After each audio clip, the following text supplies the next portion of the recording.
Jadi vaksin yang akan dihadirkan oleh Bio Farma adalah dari virus yang sudah dimatikan tapi 2 kali penyuntikan.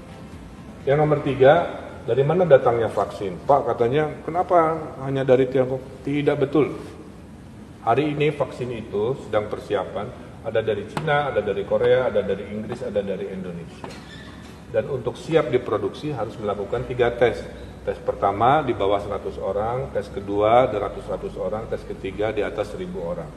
Nah dari semua ini yang paling siap yang dari Sinovac atau dari Cina. Ya, jadi jangan asing. Yang penting lagi perang ini ada alat perang buat nembak musuh, mana aja yang siap ya kita pakai, kita pergunakan. Nah di tes ketiga ini ya akan dilakukan di Bio Farma, karena Bio Farma ini adalah BUMN, perusahaan penjual dan pemproduksi vaksin. Sudah teruji, produknya selalu halal, bekerjasama dengan tim kesehatan dari kedokteran Unpad, dan Bio Farma sudah mengekspor vaksin kemana-mana, dan prosedurnya memang selalu 3. 2 tes di negeri sendiri, tes ketiga di negeri yang memang membutuhkan vaksin ini. Dan ingat ya, kita tidak membeli barangnya dari luar negeri, hanya rumus menghasilkan si vaksinnya yang dikerjasamakan, tapi produksinya dari 0 sampai 100%-nya itu ada di Bandung melalui Bio Farma di Jawa Barat. Nah mudah-mudahan ini menjelaskan kenapa yang kita pergunakan dari Tiongkok duluan, kenapa Bio Farma dan keyakinan-keyakinan lain. Kemudian yang keempat, prosesnya yang ketiga ini dicari relawan sejumlah 1.620. Kenapa angkanya khusus? Sebenarnya ini adalah angka statistik seperti survei pilkada, jadi 1.200 sampel. Nah ini juga sama, ada 1.600-an, sudah lebih dari cukup untuk mengukur apakah imunitasnya naik atau turun. Usianya 20 sampai 59, saya masih 49, masuk kategori harus sehat, nanti diasuransikan juga ya. Dan domisilinya diprioritaskan yang dekat dengan Bio Farma. Itulah kenapa relawannya diharapkan dia orang Bandung, orang Cimahi, bukan di kabupaten-kabupaten lain atau dari provinsi lain, semata-mata karena akan ada monitoring bulanan. Jadi kalau dimonitor oleh dokter, si orangnya harus ada di tempat setiap saat supaya mengukur keberhasilan atau kekurangan secara berkala, kira-kira begitu. Nah, Pak, apakah ada efek samping?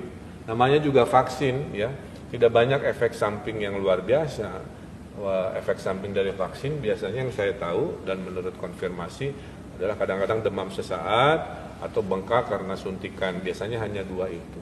Dan orang masih boleh berkegiatan setelah dilakukan vaksinasi ini. Jadi ini hanya penambahan suplemen ya berupa vaksin agar imunitas kita naik. Makanya keberhasilan kenapa harus ada tes ketiga, nanti diukur jika imunitasnya naik di atas 90%, maka vaksin itu berhasil untuk genetika orang Indonesia. Tapi kalau ternyata imunitasnya naiknya sedikit, berarti vaksin itu tidak layak diproduksi.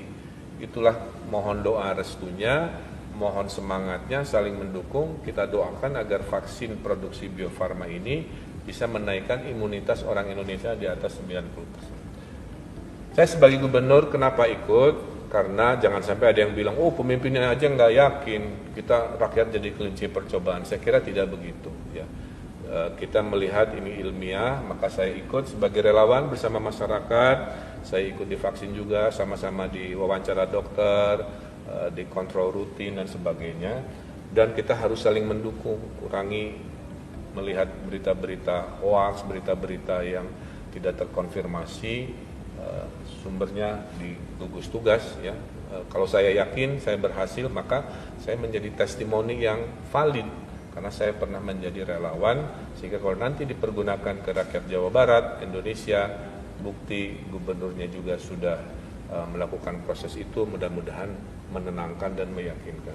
Terakhir, kalau lancar sampai Desember, ya 1.620 orang ini, dan imunitas naik di atas 90%, maka produksi bisa dimulai di Januari 2021, sambil produksi pemberian vaksin bisa dilakukan ke kelompok yang rawan-rawan dulu, sambil nanti untuk seluruh rakyat Indonesianya mungkin di 2022. Jadi perjalanan masih panjang.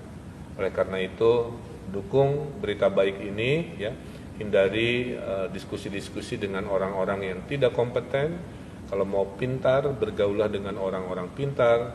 Kalau mau negatif, ya bergaul dengan orang-orang negatif, pasti ke bawah negatif. Tapi kalau mau optimis, bergaulah dengan Gubernur Jawa Barat. Insya Allah kita selalu optimis.